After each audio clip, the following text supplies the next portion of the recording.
This is Radar for On the Radar Entertainment Blog, coming to you another edition of Movie Reviews and Observation number 27.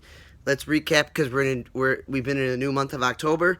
COVID happened, libraries shut down really quickly. One or two were open. Got DVDs from there. Not enough for a month.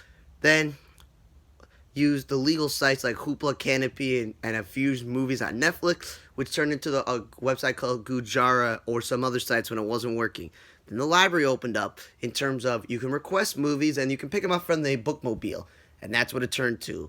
And then as it slowly started opening up more and more, I requested some more DVD because I was finishing my movies that came out on DVD in 2019. These are movies that were made in 2019, but they came out on DVD in 2020, and they gave me so many at one time. So the first movie I watched was Queen and Slim.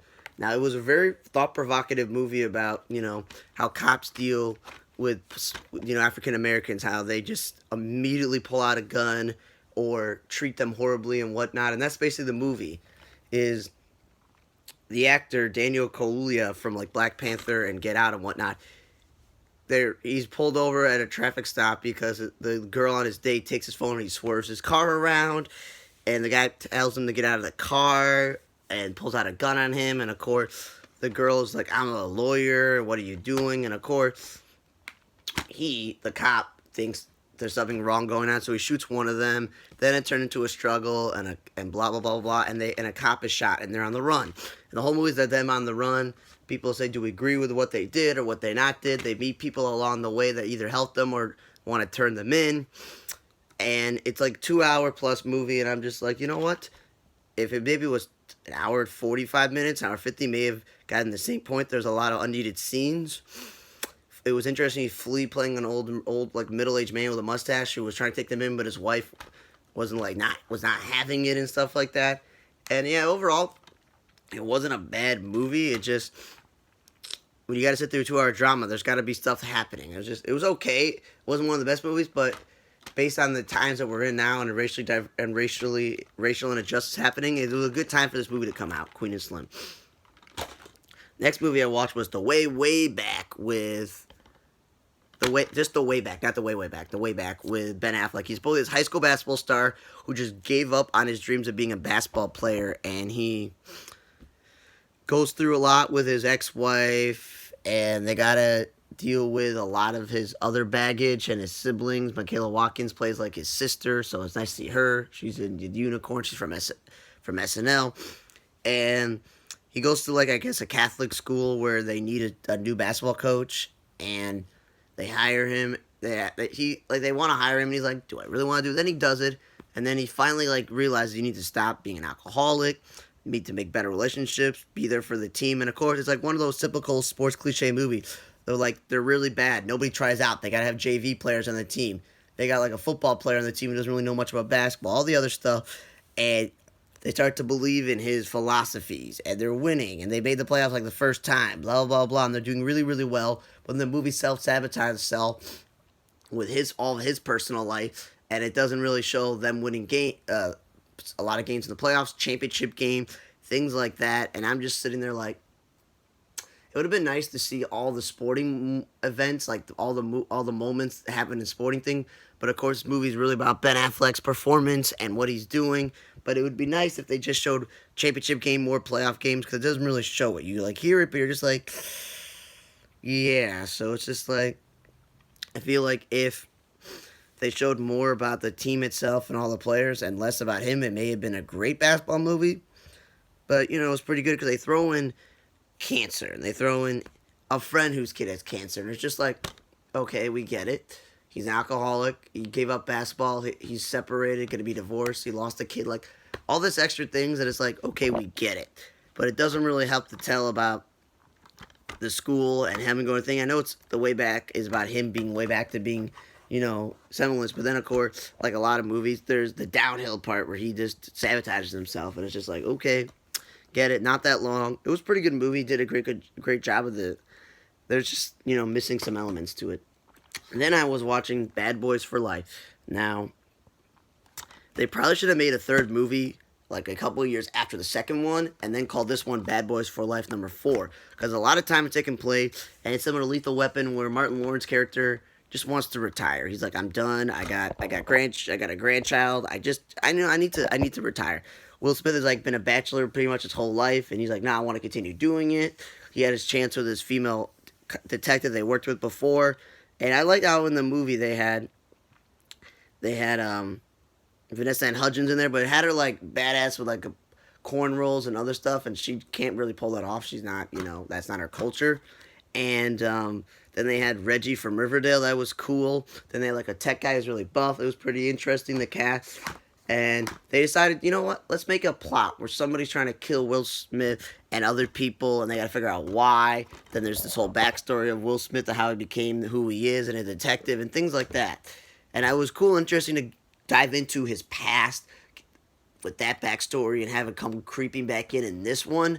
But it felt like it may have been a better movie to have it like as a third one, or something in between this one.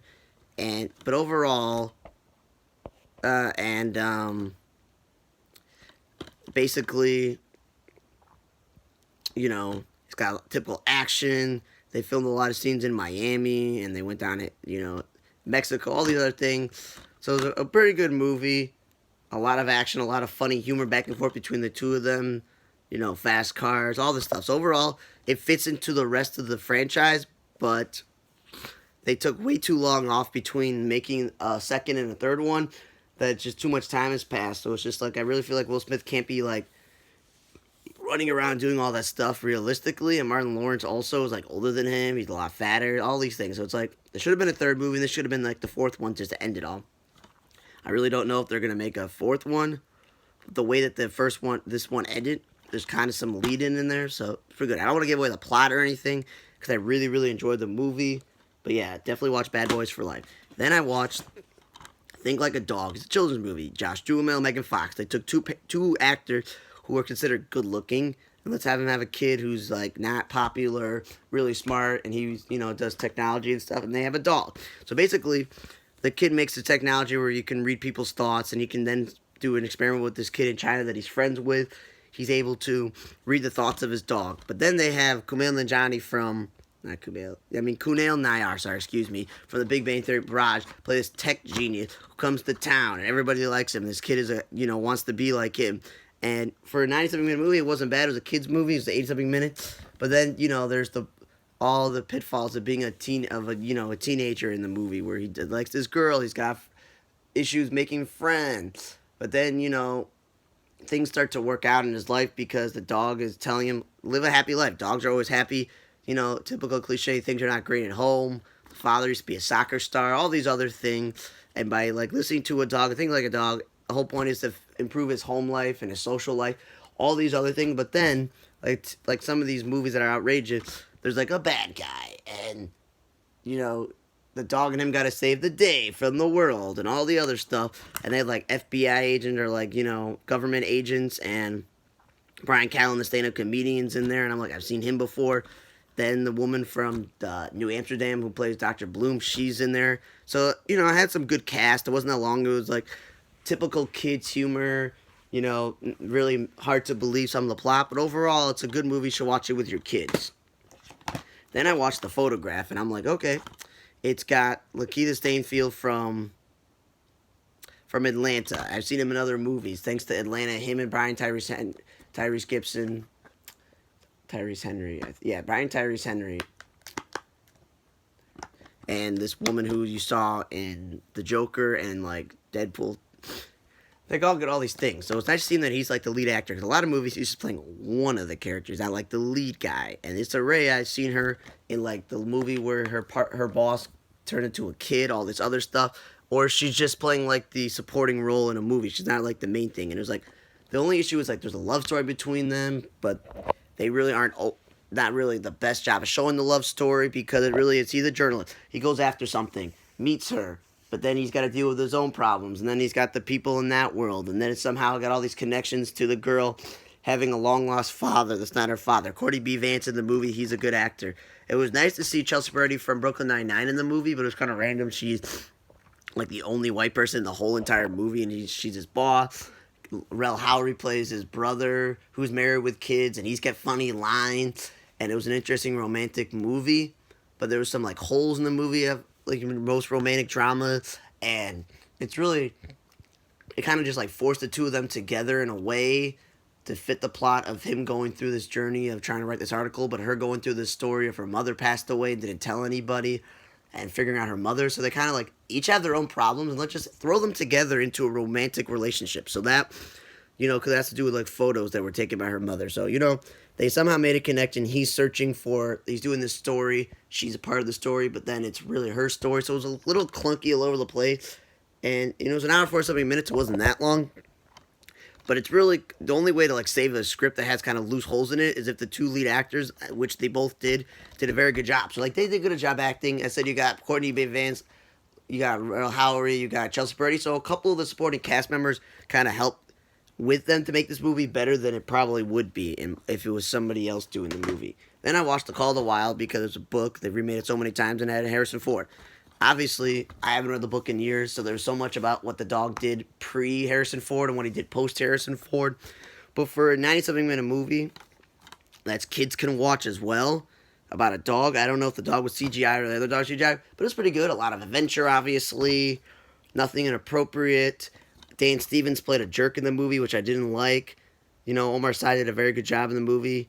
And it says Bradley Whitford is in the movie, but like, I barely saw him in there, so I don't understand why it says Bradley Whitford was in there, because I'm trying to be nice to say I barely saw him. I didn't see him whatsoever.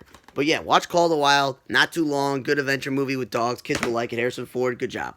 Then the final movie that I watched, because I'm doing this before I watch any movie on the day I usually watch and record this Saturday, is the movie Onward. Disney Pixar made a movie like from the World of Warcraft where magic was something that was prevalent, but it was too hard to capture. So people built technology like light bulbs and cars and all these other things. And when they did that, people forgot about magic and it was rare. And of course, it's got a very sad movie where like the father died unexpectedly and the younger kid played by Tom Holland Spider-Man never met him. His older brother, Chris Pratt's like a screw up and he's met his father. And he's not really that worried about meeting the father or knowing his father. And he's got confidence until Tom Holland's character doesn't. Julie Louis-Dreyfus plays the mother. Octavia Spencer plays somebody in there. There was a lot of actors that were doing voices that I've seen before.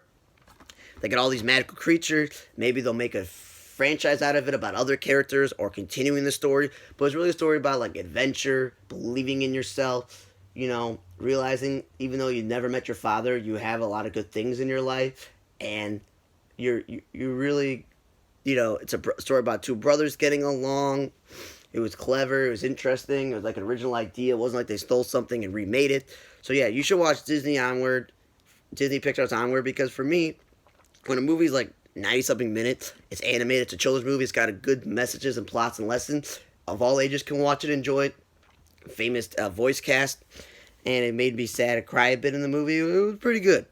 So definitely, I watch a lot of kids' movies. Not by default, just happened was. So watch Onward, Call of the Wild, Think Like a Dog.